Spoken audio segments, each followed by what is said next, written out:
현물 ETF, 선물 시장, 지금 모든 것들이 미국과 월가와 블랙록이 다 가져가기 위한 준비를 하고 있다. 이런 부분들을 우리는 놓치면 안 됩니다. 이게 오늘 영상의 핵심입니다, 여러분.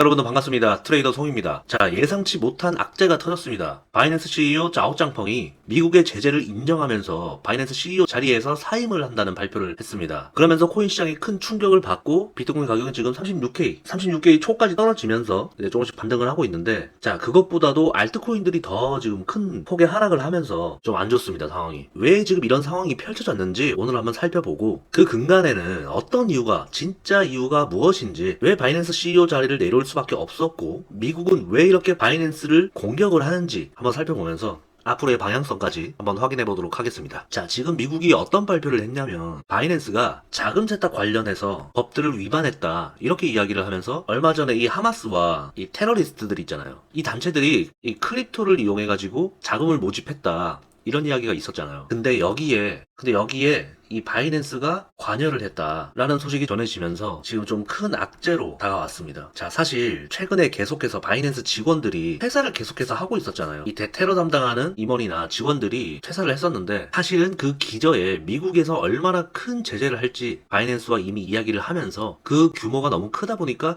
사람들이 나가게 되는 그런 일들이 있었다는 것을 우리는 확인할 수가 있습니다. 바이낸스가 법을 위반함으로써 미국 금융 시스템과 국가 안보를 위협했다라고 하면서 짬뽕자오는 그 부분에 대해서 인정을 또 했습니다. 인정을 하고 직위를 이제 사임을 하겠다라고 이야기를 했죠. 인정했다는 건 뭐예요? 자금 세탁을 한 것이 사실이다, 사실로 판명되면서 5조 원에 가까운 돈을 합의금으로 지불하기로 했다고 합니다. 이게 2020년도에 비트맥스가 똑같이 당했어요. 똑같이 당하면서 비트맥스가 죽고 어디가 급부상했냐면 FTX거든요. FTX 그 거래소가 급부상을 하면서 이 비트맥스의 자리를 많이 메꿨습니다. 자, 현재 지금 이제 바이낸스가 죽고 나면은 어느 거래소가 또 급부상할지 한번 지켜봐야 되는데, 뒷부분에서 제가 말씀드리겠습니다. 뭐 지금은 단기적으로 이렇게 눌리고 있지만 다시 바로 하락분을 되돌릴 수도 있다라고 말씀드렸는데, 거의 다 지금 다시 올라왔습니다. 제가 말씀드린 부분부터 거기까지 금방 다시 올라왔거든요. 뒤에서 차트 한번 다시 볼 텐데, 겁먹을 필요 없다 이겁니다. 어차피 내리더라도 사실 반등이라는 건 오기 때문에 우리는 여기서 한번 거래를 해볼 수 있는 좋은 자리가 생기니까 걱정하지 않으셔도 된다라는 말씀을 드리고 싶고, 자, 현물 같은 경우에는 늘 제가 말씀드리지만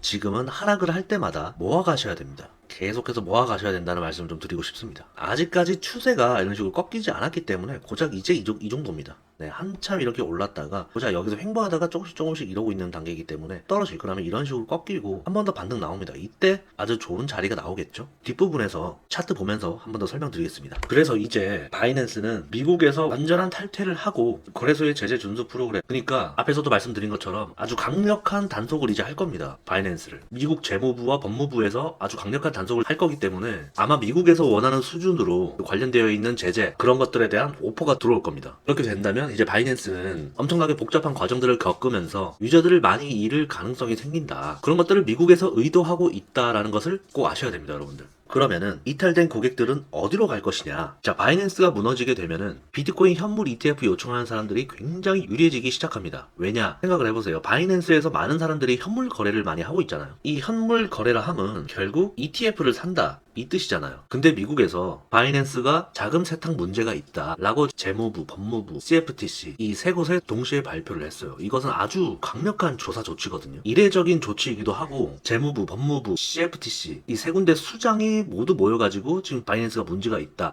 라고 공격을 하고 있고요. 하필 또 비트코인 현물 ETF는 블랙록에서 곧 승인이 될 가능성이 높다라고 보고 있잖아요. 자, 그럼 이런 상황을 돌이켜보면은 바이낸스가 무너지게 되면은 현물 거래는 현물 ETF를 통해서 하는 게 보다 더 안전하다라는 것들이 사람들한테 인식이 될 것이고 전달이 될 거잖아요. 실제로 안전하기도 하고. 그러면은 비트코인 ETF를 사려고 하는 사람들이 많은 노력을 하겠죠. 비트코인 ETF는 안전하기도 하고. 자, 많은 사람들이 비트코인에 대해서 이제 점점 인지를 하고 있고, 현물 ETF가 승인이 되면은 실제로도 안전하잖아요. 그 안전하다는 이유로 거래는 훨씬 더 많이 늘어날 겁니다. 근데 미국 입장에서는 방해가 됐던, 예의주시하고 있었던 바이낸스를 이번에 공격을 한 거죠. 물론 지금 이 바이낸스 이슈로 인해서 지금 시장이 좀 하락을 했지만 단기적으로는 지금 차트만 보더라도 지금은 흔드는 구간입니다. 어떤 걸 위한? 상승을 위한 흔듦이다. 단기적으로는 이렇게 흔들릴 수 있지만 여러분들 장기적으로 봤을 때는 어쨌든 지금 미국에서도 ETF 승인을 거의 확실시 하고 있잖아요. 발표만 안 났을 뿐 그 와중에 바이낸스를 죽였고 다른 거래소를 이용시키기 위한 수작일 수도 있죠. 이런 것들을 쥐고 흔드는 블랙록과 월가와 미국 정부가 있다. 어차피 그들이 움직이는 시장입니다. 근데 여러분들도 장기적으로 봤을 때는 상승이라는 것을 알겠지만 지금 단기적으로 이렇게 봤을 때는 막 흔드니까 머리 아프단 말이에요. 여기 못 버틴단 말이에요. 버티기 힘들단 말이에요. 그래서 제가 해석을 해드리는 거고 안심을 시켜드리는 겁니다. 결국에는 상승이고 지금은 흔드는 단계에 마침 이런 악재가 터졌다. 그러면 더 흔들기 쉽겠죠. 명분이 있어야 되니까. 자, 여러분들도 아시겠지만 미국 초대형 금융사 암호화폐 거래소 EDXM이 올해 6월 달에 상장을 했잖아요. 자, 여러분들 생각해보세요. 6월, 7월 이 기점부터 지금 계속해서 우상향하고 있거든요. 자, 이런 미국 초대형 금융사들이 기관들만 거래할 수 있는 이 EDXM이 정식 출시를 하면서 많은 미국인들이 이제 비트코인과 이런 쪽에 관심을 두는 계기가 되었었죠.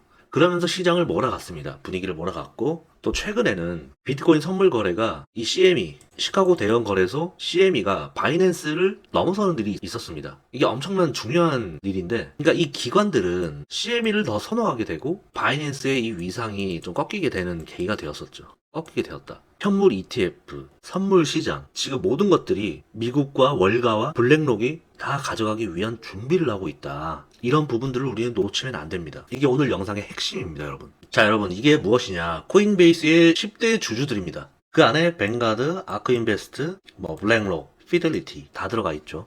월가와 돈을 좌지우지하는 그런 세력들이, 이런 기관들이 코인베이스의 10대 주주입니다.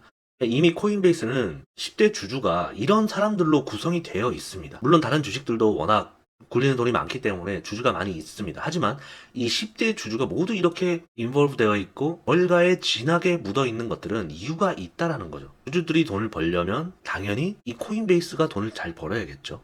바이낸스가 사라지게 되면 경쟁자였던 이 코인베이스는 더 많은 마켓쉐어를 가져가게 되면서 주주들이 좋을 거고 이 모든 것들이 EDXM 흥행을 위해서도 바이낸스가 사라져야 된다라고 월가와 블랙록 미국이 보고 있습니다. 자, 여러분들이 이런 부분들을 여러분들 꼭 아시고 계셔야 합니다. 현물을 비롯한 선물 시장도 더욱더 활발해질 것이고 그래서 시장은 지금 이런 것들로 사람들한테 혼란을 주면서 흔들고 있는 것 뿐이지 결국에는 자, 코인베이스도 잘 되려면 상승이 나와줘야 됩니다. 반복해서 말씀드리지만 사람들을 헷갈리게 하면서 악재와 호재들을 번갈아 내면서 위아래로 지금 많이 흔드는 시기입니다. 영원한 상승이라는 건 없기 때문에 중간에 이렇게 털어내는 작업들 이게 명분이 있어야 되니 이런 것들로 시장을 흔든다. 장기적으로 봤을 때는 결국엔 12월부터는 11월까지는 조금 흔들면서 왔다 갔다 할 수 있지만 12월에는 산타 랠리가 펼쳐질 것으로 예상이 됩니다. 이렇게 정리를 좀 하면 될 것 같고 간단하게 말씀드리면은 지금 어차피 이 채널 안에 있습니다. 네, 이 채널 안에 있고 아직까지 이 추세가 꺾이지 않았잖아요.